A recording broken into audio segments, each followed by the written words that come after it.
You're listening to How India's Economy Works, hosted by journalist and author Pooja Mehra.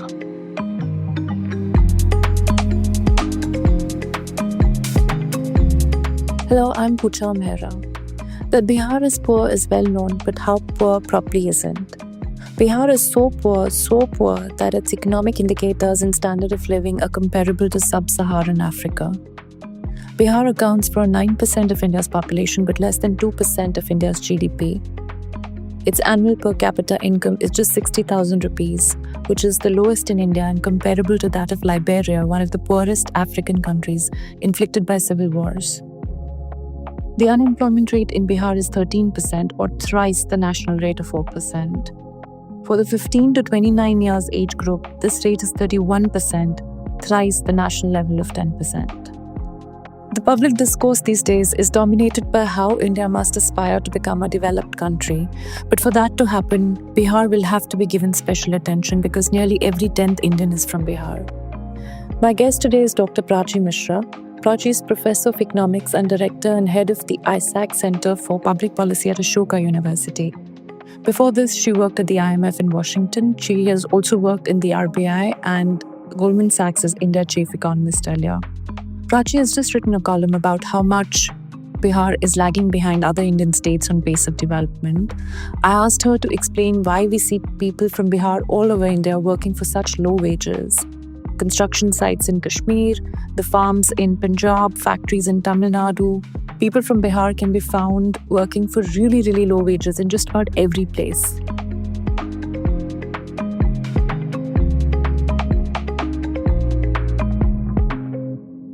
Hi, Prachi. Thank you for coming to the show. My pleasure, Pooja. Thank you so much for inviting me.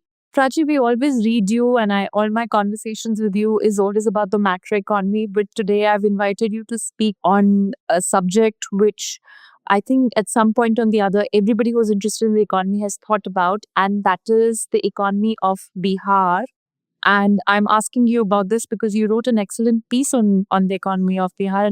So to start with, will you help us understand, what is the economy of Bihar like? How it is being? How is it been changing over time? And we're all interested, all Indians, I think, are interested in the economy of Bihar because wherever we go, we see people of Bihar taking up low-wage jobs. We hear a lot about people of Bihar in conversations about the economy because there's such stark disparities of incomes, etc., between Bihar and the other states. There's just so much curiosity we all have, so much we want to understand. We may have a lot of misunderstandings. So just take us through all of this. So look, Pooja, I think when India gained independence, that time an explicit objective of the government was to have a more egalitarian society. And what do we mean by egalitarian society is that, you basically have balanced development across different regions. That's why active state intervention was envisaged, reduced, some of the pre-existing disparities at that point. However, despite 15 finance commissions and the former planning commission, divergence across states has in fact increased quite a lot. And my guess is that, and what my research suggests is that this may have assumed extreme proportions. And none of this, exemplifies this other than the case of Bihar. This is what motivated the article which you read. And the title of the article, which is, sub-Saharan, that is associated with chronic underdevelopment. And Bihar actually fits in with, perfect typology of a low-income sub-Saharan state in terms of its economic indicators and standard of living.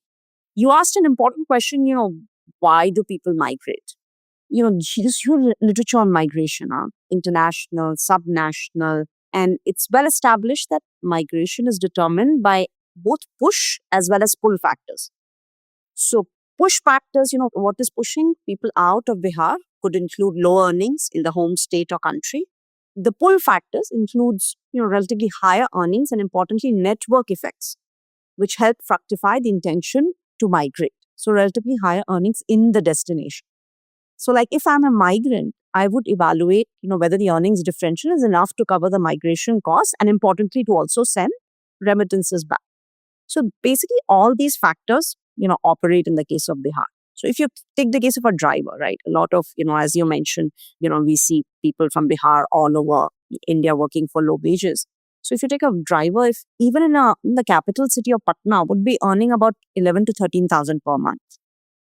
If the driver migrates to Delhi, he would be earning twice or even thrice, 25 to 30,000 plus a bonus. Take my driver, for example, his salary is directly deposited into his wife's account. So what is interesting is that, despite low standards of living in big cities like Delhi, Mumbai, etc., migrants still decide to do it because of lack of job opportunities back home and the earning differential. Why is it that Bihar's economy suffers in a way where the standards of living, job opportunity, income opportunity, there's a disparity between that vis-a-vis the rest of the economy? What are the factors that have, and I'm guessing there must be legacy issues here that are putting Bihar at a disadvantage relative to the other states? Basically, Bihar accounts for 9% of India's population. Now, for one state, accounting for 9% is big. Yet, in terms of GDP, it's less than 2%. And its per capita income is close to 60,000 rupees. This is lowest in the country. What surprised me most when I was looking at the data, Pooja, was that, it's lower than most in sub-Saharan Africa. It's actually comparable to Liberia, which is one of the poorest countries in sub-Saharan Africa inflicted by civil wars. And if you exclude, for example, Patna or one or two cities, I think the average income is going to be way lower. If you look at poverty statistics, the poverty headcount ratio in Bihar is again the highest in India. And it's also among the most densely populated, as well as the least urbanized. However, one interesting statistic is also that Bihar has the youngest population in the country. So close to 60% of population of Bihar is under 25. And Bihar reports the highest fertility rate. So if you look at NFHS, the latest one, NFHS 5, the fertility rate is about 2.98, much higher than the replacement rate. Meaning that Bihar's population will continue to grow at a fast pace, compounding Bihar's challenges. Different from the rest of the country where we are talking about, we have the demographic dividend, but not for too long. If you look at what does all this mean, is basically if you look at PLFS, the unemployment rate in Bihar is 13%, thrice the unemployment rate in the country. And if you look at the youth, basically 15 to 29 years of age, their unemployment rate is again like over 30% and thrice the national level. If you come to education statistics, I found the statistics even more striking. So higher education gross enrollment rate is again, among the lowest in the country. If you look at learning scores, for example, Aisha learning scores, learning achievement scores are also among the lowest. And these statistics are particularly appalling for a state, Pooja, with a very rich history of education, as well as, very strong intent and aspiration of its citizens. And you can, I don't know if you've traveled through Bihar, you will see how evident are these aspirations and intent in its ever-exploding number of coaching institutes. Prachi, I've never been to Bihar, not even once. But, often sometimes I'm invited in, Delhi or elsewhere, other universities, to speak to students. And I've always noticed that everywhere I find students from Bihar and they'll always come and approach me. And mostly the conversation that they want to have is that seeing that I'm a journalist, they request me to write about how government vacancies should be filled up because they're very keen on government jobs. Also, probably because there isn't much of a private sector opportunity in the state of Bihar. It sometimes, I don't feel so good having these conversations because it tells me that the youngsters in Bihar are not thinking beyond, the traditional government job aspiration. Something needs to be done about that. In the country as a whole is considered to be very, it comes with benefits, security, pensions, etc. So I think there is a countrywide effect. And Bihar, there's also a legacy effect. Traditionally, if you look at a lot of civil servants, government servants in general, central, state level, they've always been coming from Bihar. Education is very important. So I think, there are these, deeper factors. I think legacy and, there are deeper factors. That said, I think it's combined with what you said. That is, there is. So I would distinguish between private sector manufacturing and private sector services. See, if you travel through Bihar, private sector services, health and education, hospitals and educational institutions, coaching institutes are like, that's what is driving the economy. So, what is absent? Again, there is a countrywide trend, about manufacturing, but I think in particular in Bihar, the lack of, manufacturing is very, very, it's tough. So, manufacturing, private sector manufacturing opportunities are, of course, quite limited. And let me add also, when women, for example, the lowest workforce participation rates for women are is actually in Bihar. So it's in no single, if you compare, I don't know how, we can take some of those statistics with a grain of salt, how they are measured, especially, household work, etc. But that applies to the country as a whole. But I think the statistics suggest that it's in, lower single digits, workforce participation rate for Bihar. Let's say that, at the time of independence, did all states start at the same point and then, that these disparities have come about, or Bihar and the other states, there was disparities to begin with, which have become probably more acute. How is it be? I don't have data going back to 1940s, etc. But what I can tell you is there is definitely a legacy. And, the origins of these unbalanced development is, rooted deep in history. How did Bihar get here, even despite some of these objectives of balanced development since independence, is what we can look at. So I think two main policies here, one was, and these policies may have been well-meaning, but I think it exacerbated some of the pre-existing inequalities. So one is India's freight equalization scheme. So this was introduced post-independence, 1952. So what it did was, it aimed to promote even industrial development by subsidizing long-distance transport of key inputs such as iron and steel, which actually contributed to divergence. If you think about it, undivided Bihar was very rich in resources. So existing research suggests that, over the long run, this freight equalization policy contributed to the decline of industry in eastern India, and especially pushing iron and steel using industries towards more prosperous states. Because, changing locations of the processing of some of these basic iron and steel materials, the resource-rich states suffered under this freight equalization policies and never recovered. Why was it more profitable for companies that depend on these resources to locate their manufacturing facilities and industries away from the sources of these materials? Because basically what it did was subsidized long-distance transport of key inputs such as iron and steel.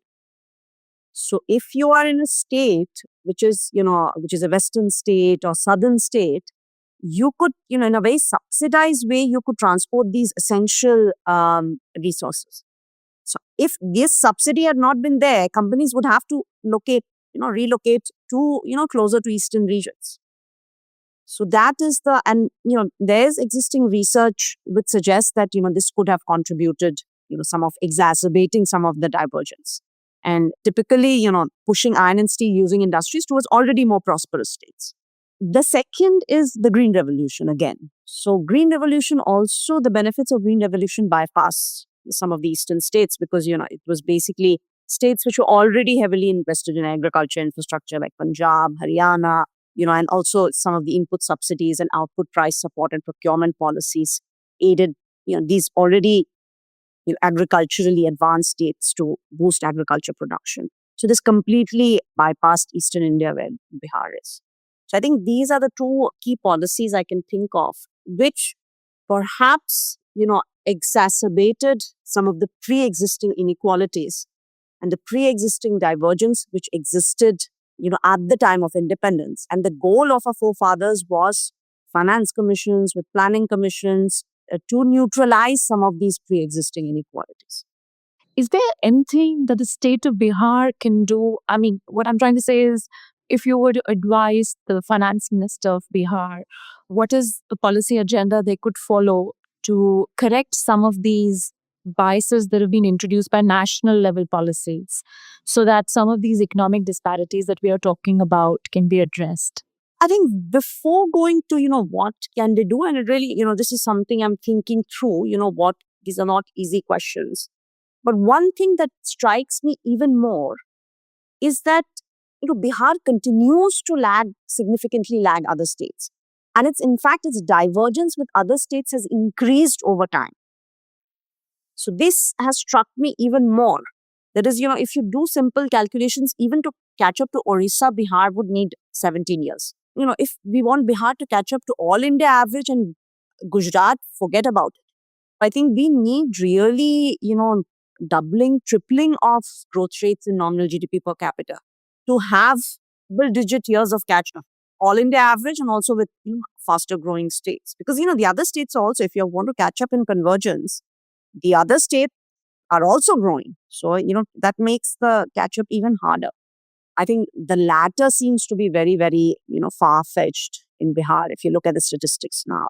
So, we talk about the country, but I think, state with the youngest population with very high fertility rate, we really need a strategy of, how to seize the demographic dividend, how to, spur economic and, economic growth and development in a comparatively short period of time.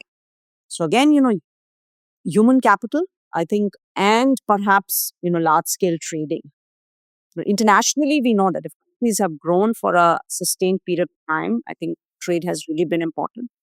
So I think the same thing applies for states as well. So I think if you want high rates of growth for long periods of time, we have to think about how to get, benefits of international trade. So I would think human capital and international trade could be two turnaround engines. Do you think, a lot of times, I don't know, it might be oversimplification, I'm not sure. A lot of times, Bihar's economic problems are linked to Bihar's politics. Do you think that is a precondition? It is necessary for that to change for the economy to address some of these issues that we have discussed? I would not like to comment about the politics, Pooja, but what I can say is there needs to be, public awareness. People like you, there's need to create public awareness about the economy of Bihar and where it stands currently so that, I think they can take into account, voters can take that into account when they vote, can make choices. Ultimately, that's, economic prosperity for its citizens and for generations to come. So that's what I would say. And also, I feel the rest of the country, we cannot talk about India progressing unless all states are progressing and all states are doing well, and there's prosperity also in Bihar. India does not do well until the time Bihar does well. I think we need to have those conversations as well. I started with saying that, look, 9% of India's population and yet less than 2% of India's GDP. So if you really want for the country as a whole, it's a big state. So I think it's the poorest. So I think if you want to increase averages, even for the country, I think at the rates where we want to grow as a country as a whole, I think we really need to, our focus has to be decentralized. And you're doing a great job, Prachi, by sort of casting focus and the spotlight on these issues. And I really hope that they will come to the national conversation and catch the attention of policymakers in the state, at the national level, as well as other states. Everybody needs to sort of get onto this agenda. Thank you for coming to the show, Prachi. My pleasure. Thank you for inviting me, Pooja.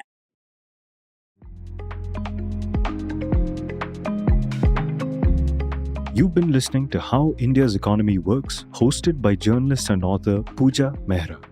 Do stay connected with more of our coverage at The Core. You can check out our website or sign up to our newsletter at www.thecore.in. That is www.thecore.in. Do also track us on LinkedIn, where we usually post synopses or extracts of our top stories and interviews. We would love your feedback, so do write to us at feedback@thecore.in. Thank you for listening.